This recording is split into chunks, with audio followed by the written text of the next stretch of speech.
At KLA, we help you not only gain knowledge, but also experience it. KL deemed to be university. Hyderabad metro పంచాయతీ ఎప్పుడు తెగుతుందనేటువంటిది ఎవరికి కూడా clarity రావడం లేదు. ఇప్పుడున్నటువంటి ట్రాఫిక్కి ఏకైక పరిష్కారం మెట్రో అనే విషయం అందరికీ తెలిసినా కేంద్ర రాష్ట్ర ప్రభుత్వాల మధ్య జరుగుతున్నటువంటి పంచాయతీ కావచ్చు, నడుస్తున్నటువంటి చర్చ కావచ్చు, ఎటు తేలడం లేదని చెప్పుకోవచ్చు. ఎందుకు అంటే ఫేజ్ 1కి సంబంధించినటువంటి అప్పగింత పూర్తయితే ఫేజ్ 2కి సంబంధించినటువంటి అనుమతులు వస్తాయనేది కేంద్రం ముందు నుంచి పెట్టినటువంటి ఒక నిబంధన. కానీ ఫేజ్ 1కి సంబంధించినటువంటి టేక్ ఓవర్ విషయంలో ఎల్ఎన్టీ ముందుకు వచ్చింది, వాల్యుయేషన్ పూర్తయింది. అప్పగింతలకు సంబంధించినటువంటి అంటే రుణం కోసం కేంద్ర ప్రభుత్వానికి సంబంధించినటువంటి ఒక ఐఆర్ఎఫ్సి అంటే ఇండియన్ రైల్వే ఫైనాన్స్ కార్పొరేషన్తో ప్రభుత్వం చర్చలు జరిపింది. అందుకు వాళ్ళు ఒప్పుకున్నారు. తీరా ఒక సంతకం పెడితే డబ్బులు వచ్చి వాళ్ళ ఖాతాలో పడతాయి. ఫేజ్ 1 అనేది తెలంగాణ ప్రభుత్వం ఖాతాలోకి వచ్చేస్తుందని చెప్పి స్వయంగా సీఎం రేవంత్ రెడ్డి ప్రకటించిన తర్వాత కూడా ఇప్పటికీ ఎటు తేలడం లేదు. ఎందుకు అంటే ఇప్పుడు ఫేజ్ 2కి సంబంధించినటువంటి నిర్ణయం తీసుకునే ముందు ఫేజ్ 1కి సంబంధించినటువంటి నిర్ణయం జరగాలి. సో అందుకోసమని కేంద్ర ప్రభుత్వం ఫేజ్ 2లో పెట్టుబడులు పెట్టబోతా ఉంది కాబట్టి 50% వరకు నిధులు ఇస్తామని చెప్పిన నేపథ్యంలో ఫేజ్ 1 కూడా ఇప్పుడు కేంద్ర రాష్ట్ర ప్రభుత్వాలు ఇద్దరు కూడా భాగస్వాములు కావాలనేటువంటి మరో కొత్త నిబంధన వచ్చి చేరినట్టుగా కనపడతా ఉంది. సో ఫేజ్ 2కి ఎట్లయితే యాజమాన్య హక్కుల్లో కేంద్ర రాష్ట్ర ప్రభుత్వాలు భాగస్వాములుగా ఉన్నాయో ఇప్పుడు ఫేజ్ 1లో కూడా కేంద్ర ప్రభుత్వం రాష్ట్ర ప్రభుత్వం భాగస్వాములుగా ఉండాల్సిందే అనేటువంటి ఒక నిబంధన కేంద్రం నుంచి వచ్చినట్టుగా సమాచారం అందుతోంది. అంటే ఎల్ఎన్టీ పోయి ఇప్పుడు కేంద్రం కూడా ఒక భాగస్వామిగా రావాల్సినటువంటి తప్పనిసరి పరిస్థితి నెలకొంది అని చెప్పుకోవచ్చు. ఎందుకు అంటే అయితే ఇక్కడ ఒక విషయం గమనించాలి. నష్టాల్లో ఉన్న కాబట్టి మేము బయటకు వెళ్తున్నాము, కొత్త లైన్లను మేము తీసుకోలేము అని చెప్పి ఎల్ఎన్టీ బయట చెప్తా ఉంటే ఇప్పుడు కేంద్రం ఎందుకు వస్తుంది ఇందులోకి అనేది ఫేజ్ 1లో కూడా భాగస్వామ్యం కావాలని ఎందుకు కోరుకుంటుంది అనేది ఇప్పుడు చర్చనీయాంశంగా మారింది. అయితే ఇక్కడ మనం కొన్ని కీలక విషయాలు గమనిస్తే ప్రతి సంవత్సరం 920 కోట్ల మిత్తి కడుతున్నారు, వడ్డీ కడుతున్నారు. కాబట్టి దాన్ని తగ్గించుకునేందుకు రాష్ట్ర ప్రభుత్వం ఐఆర్ఎఫ్సి నుంచి నిధులు అడిగింది.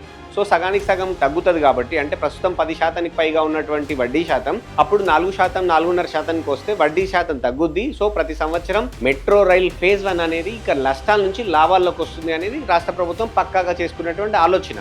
కానీ ఇప్పుడు మాకు కూడా పొత్తు కావాలి అని అడగడం ద్వారా ఇక్కడ ఫేజ్ 1కి సంబంధించి ఏదైతే మెట్రో రైల్ సంస్థకు చాలా ఖరీదైనటువంటి భూములు, వాల్యూగా ఉన్నటువంటి భూములు ఉన్నాయి. ఎందుకు అంటే ఇటు ఉప్పల్లో ఉన్నటువంటి డిపో దగ్గర కావచ్చు, మియాపూర్ దగ్గర డిపో కావచ్చు, అలాగే ఇక్కడ ఈ లైన్లకు సంబంధించి కొన్ని కీలకమైనటువంటి ప్రాంతాలు అంటే హైటెక్ సిటీ, పంజాగుట్ట చౌరస్తా, అలాగే ఈ ఎర్రమంజిల్ ఇట్లా చాలా చోట్ల ఖరీదైనటువంటి వాణిజ్య సముదాయాల్ని రాష్ట్ర ప్రభుత్వం ఎల్ఎన్టీ కలిపి డెవలప్ చేసింది. ఇప్పుడు అవి కూడా అంటే దాదాపు 260 ఎకరాలకు పైగా భూములు, ఈ వాణిజ్య స్థలాలన్నీ కూడా అప్పుడు కేంద్రంకు కూడా వాటా ఇవ్వాల్సి వస్తుంది. కేంద్రం కూడా ఆ ఉద్దేశంతో ఇది అడిగిందా అనేటువంటి ప్రశ్నలు అయితే తలెత్తుతూ ఉన్నాయి.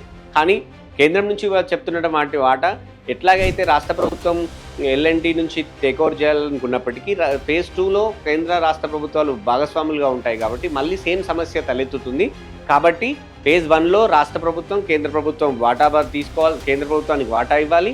అప్పుడే ఫేజ్ 2కి సంబంధించినటువంటి నిబంధనలు ఈజీ అవుతాయని చెప్పి ఇప్పుడు వారి నుంచి వస్తున్నటువంటి మాట. పైగా పోనీ ఫేజ్ 1లో ఎలా ఇస్తారు అంటే 20% నిధులు ఏదైతే ఖర్చు అయిందో ఆ వాల్యుయేషన్ ఇప్పుడు ఎస్బీఐ క్యాప్స్ అనే సంస్థను ఎందుకు పెట్టారు అంటే ఆ కొత్తగా వాల్యుయేషన్ ఫేజ్ 1 చేసి ఆ వాల్యుయేషన్ వచ్చిన దాని ప్రకారం మెట్రో రైల్ సంస్థకు 13,500 కోట్లకు సంబంధించి ఎల్ఎన్టీ రుణాలు ఏవో అవి రీషెడ్యూల్ చేసుకోవాలి.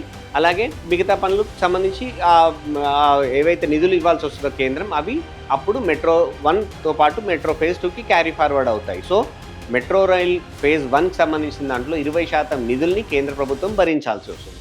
ఫేజ్ 2కి వచ్చేసరికి 50% నిధుల్ని భరిస్తామని చెప్పి కేంద్ర ప్రభుత్వం ఇప్పటికే ఒప్పుకుంది అని చెప్పి స్వయంగా కేంద్ర మంత్రి కిషన్ రెడ్డి కూడా చెప్పిన నేపథ్యంలో సో పోనీ ఆ ఎస్బీఐ క్యాప్స్కి అప్పగించడం వాల్యుయేషన్ అయినా పూర్తవుతుందా అంటే ఇప్పటి వరకు ఎస్బీఐ క్యాప్స్కి వాల్యుయేషన్కి సంబంధించినటువంటి ఎలాంటి అధికారికంగా పంపలేదు నోటు. అలాగే ఇటు రాష్ట్ర ప్రభుత్వం నుంచి హెచ్ఎంఆర్ఎల్ నుంచి ఎవరైతే కొంతమంది ప్రతినిధులను ఎంపిక చేసి రాష్ట్ర ప్రభుత్వం రెడీగా పెట్టుకుందో కానీ కేంద్ర ప్రభుత్వం నుంచి అధికారులకు సంబంధించి ఎవరైతే నియమించాల్సి ఉందో అవి ఇంకా పెండింగ్లో ఉన్నాయి. సో గత నెలలో సీఎం కేంద్ర మంత్రులు మీటింగ్ అయినప్పటికీ కూడా దానికి సంబంధించినటువంటి అక్కడ తీసుకున్న నిర్ణయాలు అమల్లో అయితే ఇంకా జరగడం లేదు. సో ఇది ఇలా కొనసాగుతూనే వస్తున్న నేపథ్యం అయితే చాలా స్పష్టంగా కనబడుతోంది.